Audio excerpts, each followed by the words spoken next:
Certo, olha, vamos então ao vivo com o Bruno Pinheiro, porque a Câmara de Dirigentes Lojistas de Cuiabá convocou para amanhã de hoje uma manifestação contra essas novas medidas restritivas do prefeito Emanuel Pinheiro, que a gente vai detalhar melhor daqui a pouco, falar inclusive como vai ser esse rodízio de carros e o rodízio também de CPF. Bruno, bom dia.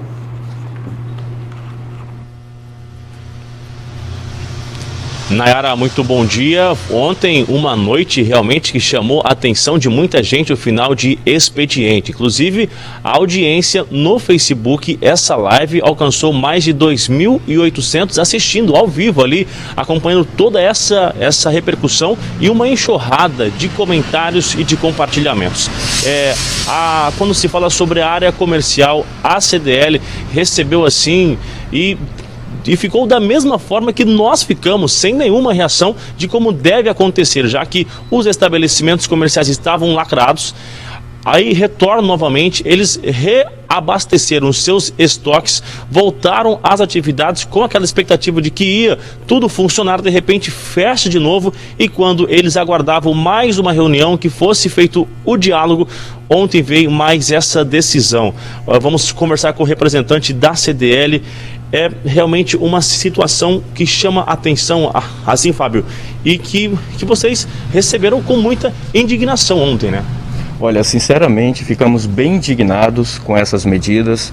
Demonstra que não está tendo coerência nenhuma. São medidas que nós estamos cobrando, né? Qual o embasamento técnico para tomar esse tipo de medida? Algumas delas já foram tomadas em outras cidades, em outros lugares e não surtiu resultado nenhum. Pelo contrário, no caso, por exemplo, de rodízio de veículos em São Paulo, isso ocasionou aglomeração no transporte público, gerou aglomeração dentro dos próprios veículos, um pegando carona com o outro. E agora, além disso, ainda rodízio de CPFs. Será que eles também não fizeram uma análise de que há um conflito entre uma medida e outra? Nós estávamos aguardando um decreto que pudesse esclarecer, né? Porque nós já temos aí a determinação da Justiça, onde não está tão clara dentro dos serviços essenciais quem de fato pode trabalhar ou quem de fato não pode trabalhar. Um exemplo, comércio eletrônico, quem vende mercadoria de forma eletrônica, existe um manuseio dessas mercadorias. Então eu não posso ter colaborador manuseando essas mercadorias, eu não vou poder trabalhar no comércio eletrônico. Enquanto isso, eu não trabalho em Cuiabá, mas as grandes redes fora de outros estados vão continuar vendendo.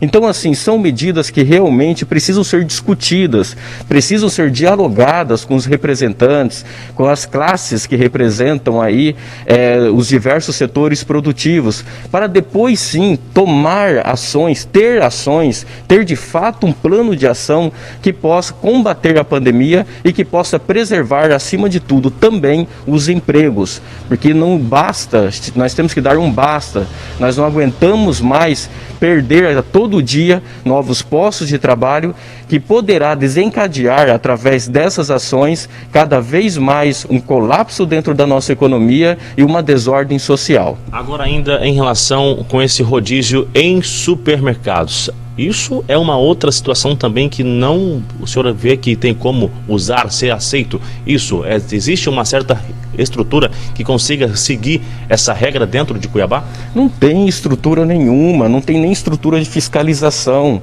Qual é o embasamento técnico? Da onde? Como que chegaram a essa medida? Então, realmente, nós precisamos ter gestores bem alinhados, nós precisamos ter gestores que realmente pensam na população e que tragam ações efetivas de combate à pandemia, e não de ações que não resolvem a questão da saúde e, por outro lado, ainda prejudica a vida das pessoas, deixando a cada dia pessoas com a geladeira vazia, pessoas sem alimento, e isso pode ter certeza, se continuarem nessa linha, nós vamos chegar de fato a uma desordem social, afetando ainda mais o momento que nós estamos vivenciando. Hoje acontece essa manifestação aqui, Fábio? Olha, está programada sim para as 10 horas nós irmos até a prefeitura, entregarmos esse manifesto nas mãos do prefeito e nós convocamos sim colaboradores, funcionários, empresários para que possam mostrar, levar a sua indignação, mostrar a dor que está sentindo, porque chega uma hora que sinceramente nós temos que dizer basta. Basta, nós não estamos de fato sendo ouvidos e nós precisamos ser ouvidos, nós somos partes envolvidas nesse processo todo e uma parte que está sendo muito afetada mesmo. Então hoje ele recebe o senhor ou o senhor acha que não vai receber a equipe, esses comerciantes? Olha, nós tivemos uma informação que há uma previsão que ele chegou a dizer ontem à noite que provavelmente deve revogar algumas medidas. Só que mesmo assim, por enquanto está marcado, nós queremos ir lá conversar com ele, inclusive nós estamos solicitando que as entidades representativas, pelo menos as nossas lideranças, possam fazer parte da comissão de combate ao enfrentamento da crise, né?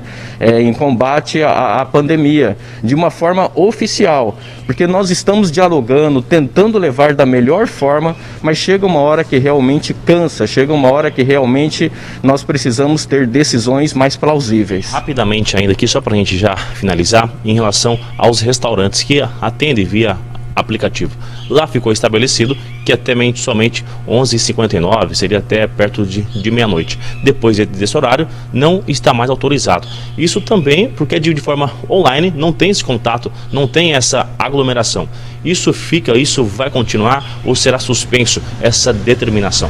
Olha, nós estamos buscando que seja suspensa, Nós podemos privar as pessoas do direito de ir e vir. Nós não podemos privar as pessoas de termos horários determinados de que hora que ela pode se alimentar ou não. Então, realmente, nós precisamos, acima de tudo, que ele demonstre para nós qual foi o embasamento técnico, qual o resultado de fato, real e comprovado que isso vai ocasionar para todos nós. Se ele provar, se for positivo, ok, nós podemos até recuar, mas sem nenhuma apresentação técnica, não há por que ter essas medidas aí que temos certeza que só vai prejudicar ainda mais o convívio da população. Ok, então Flávio, muito obrigado. Nayara, Lúcio, então hoje a expectativa de que às 10 horas da manhã aconteça essa manifestação. Os comerciantes estão se reunindo e deve acontecer ainda nesta sexta-feira. É um final de semana que deve se estender com muitas reuniões a fim de chegar até uma decisão exata e que todo o município de Cuiabá volte realmente com essa reunião, que haja um diálogo. O Lúcio muito bem já disse anteriormente que antes Emanuel Pinheiro não era a favor de uma determinação da justiça, recorreu 2 vezes e agora está sendo mais radical do que a determinação do juiz que foi estabelecido na região metropolitana entre Várzea Grande e aqui na capital do estado. Nayara? Obrigada, viu, Bruno, pelas suas informações. E o Fábio Granja, o superintendente da CDL, ele colocou, eu já vou repetir o que ele colocou novamente, o que ele colocou essa semana lá no Jornal do Meio-Dia. E o seguinte, que não tem planejamento. Parece o seguinte: o camarada acorda de manhã, vem uma coisa na cabeça dele, ele vai fazer. De repente ele está tendo um pesadelo, né? E aí ele coloca isso para todo mundo. Está sobrando, para a população, toda a irresponsabilidade dos governantes. Essa briga, e o superintendente da CDL também falou o seguinte: olha, não tem alinhamento. Ele não tem mesmo, não tem alinhamento, não é? O governo do estado baixou um decreto, né? Teve gente do Ministério Público que aquele decreto do governo do estado que ele sugeria a quarentena obrigatória, falou assim: olha, primeira vez que eu vejo um decreto que orienta, eu já vi decreto que determina.